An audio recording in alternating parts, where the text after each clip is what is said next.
These days, everybody's got an opinion on what is going on with the dollar and our currency and how it continues to be devalued thanks to inflation and, let's be honest, Joe Biden. Recently, Grant Cardone, the entrepreneur, self-proclaimed, yet often debated billionaire and author of 8 business books, including a New York Times bestseller called If You're Not First, You're Last, came onto the X platform, formerly known as Twitter, to share his take on what has happened to the dollar in his lifetime. And more importantly, he went on to state a $100 bill, and he had a picture of it. Now, love him or hate him, he makes a very good point while also making a hilarious error at the same time, which a lot of people put it out in the comments.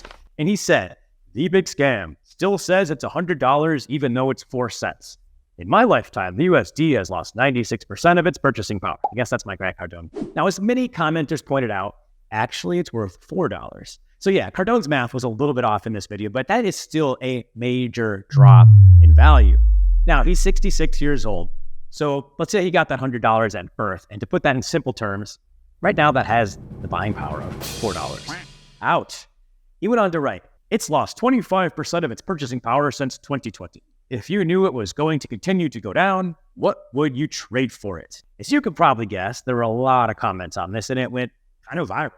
A lot of them said gold, a lot of them said Bitcoin, and they're both very, very solid answers if you ask me. We've been covering gold on this channel since it traded just under $1,900 an ounce and accurately predicted its all-time high on this channel, so please follow if you haven't already. Geez, God bless, guys. Come on.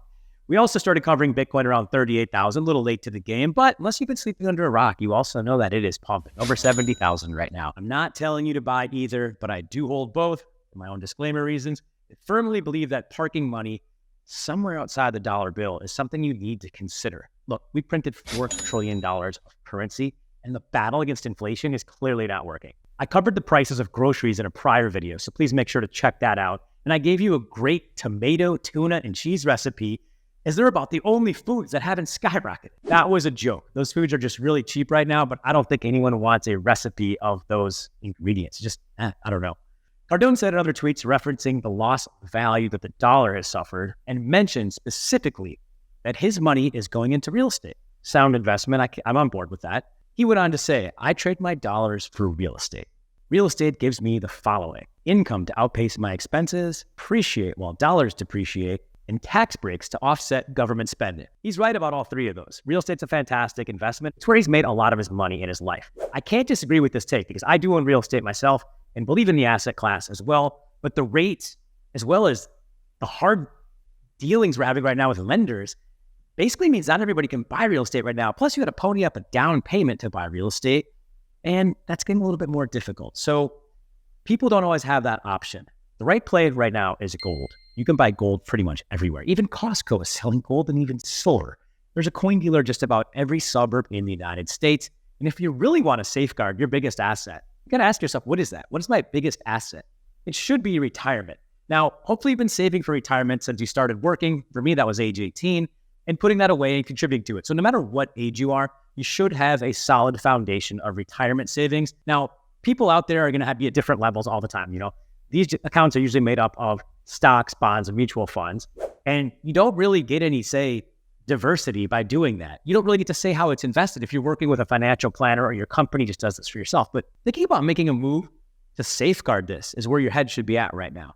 5 to 20% should be allocated in something that is totally decoupled from the dollar, and that is gold and silver. I mean, you may have more equity in your house, so that could be a bigger asset for you, but that's going to vary from person to person. And this is usually something that people have, again, you know, depending on where you're at, if you're near retirement, you could have several $100,000s in your retirement, or you could have millions. But if the market crashes and everything you have sits in either dollars, mutual funds, or stocks, and you're near retirement, you could be in some serious dog. Excuse my language, but let's be honest. So again, if you're thinking about how to diversify your portfolio, like Greg and I both done, we both did it. We have got portions of our IRA into gold and silver. You could click a link below. There's a company that helped us do this. Now, it's entirely up to you. We're not forcing you to do anything. We're just giving you awareness. But those are asset classes that help us sleep better, knowing that we are diversified and totally away from the dollar. Grant knows it. He's a billionaire. At least he says it is. Again, people have challenged him on that, which I think is hilarious. But no matter what, the guy has a lot of cash. I live in Florida. There's a lot of 10X buildings that he owns everywhere around here. There's no doubt the guy is very successful. It has buku money. I follow him on some social media platforms. The guy simply has cash, and he's upset about where the US dollar is right now. I am too, which is why I've moved a little bit away from it. Again, don't go all in on anything like that. That'd be silly. But 5 to 20% of your retirement should be totally depegged, decoupled, and away from currency. You saw what happened to Grant Cardone in 66 years. How much time do you have left? I don't know how much time I have left. 40, 50 years maybe? I don't know. I hope so. Hopefully maybe more. Who knows? But I'm not tying it all to the dollar. That's the point of today's video. I'm not the only one seeing it. Greg's not the only one seeing it. We're here to cover the economy. Just be honest with you guys. And if you look back at past videos, everything I said in today's video about calling out those certain predictions about gold and Bitcoin were true. So again, we're not Nostradamus. We don't have a crystal ball, but I don't like where our economy's at. For those reasons, please safeguard your retirement. Look at every option. Do it. Don't do it. We're here to educate you guys and help you out. That's what we're doing, friendly guys. Peace out. I will see you next time.